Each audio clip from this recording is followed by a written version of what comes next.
La troisième orientation que je souhaite donner, c'est face aux peurs que j'évoquais tout à l'heure, d'assumer la clarté, la force d'un investissement dans les grandes transitions pour bâtir la confiance. Nous sommes face à des défis, des grands changements, et ils suscitent de la crainte parce que nous sommes comme amigués. On prend beaucoup de décisions, mais elles ne sont pas suffisamment lisibles. La première de ces transitions, la plus urgente, la plus impérieuse, c'est évidemment le climat. Le climat doit être au cœur du projet national et européen. L'état d'urgence climatique, il est là. Notre jeunesse nous le dit à chaque instant. Et nos concitoyens veulent agir. Ils agissent déjà au quotidien, ils veulent qu'on les aide à aller plus loin, qu'on les accompagne, qu'on les aide à trouver des solutions concrètes, mais il y a une conscience citoyenne sur ces sujets qui s'est profondément transformée ces dernières années, qui va beaucoup plus vite que nombre de politiques publiques. Alors beaucoup a été fait ces 2 dernières années, et je pourrais y revenir en répondant à vos questions. Dès la semaine prochaine, nous irons plus loin en matière de politique énergétique, puis dans les semaines à venir, en matière d'économie circulaire pour lutter contre toutes les formes de gaspillage.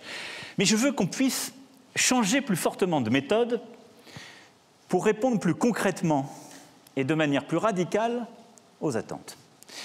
Changer de méthode, c'est d'abord utiliser davantage l'intelligence collective sur ce sujet.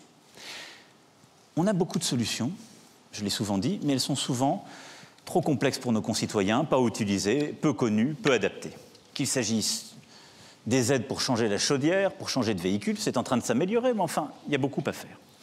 C'est pourquoi la Convention citoyenne de 150 citoyens tirés au sort dès le mois de juin aura pour première mission de travailler sur ce sujet, de redessiner toutes les mesures concrètes d'aide aux citoyens sur la transition climatique dans le domaine des transports, de la rénovation des logements, qu'il s'agisse de l'isolation ou du chauffage, pour les rendre plus efficaces, de définir, si besoin était, d'autres mesures incitatives ou contraignantes, et, si besoin était, de définir aussi des ressources supplémentaires et de proposer des financements pour ce faire. Ce qui sortira de cette convention, je m'y engage, sera soumis sans filtre, soit au vote du Parlement, soit à référendum, soit à application réglementaire directe.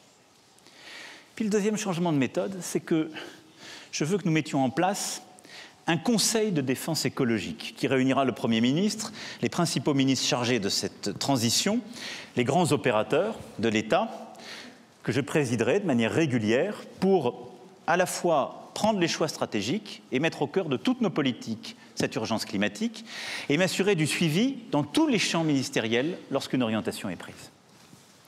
Enfin, la réussite de cette transition, elle passe par notre ambition européenne, c'est-à-dire notre capacité à défendre au niveau européen, enfin, à obtenir un prix minimum du carbone, une taxe carbone aux frontières et une finance verte plus ambitieuse.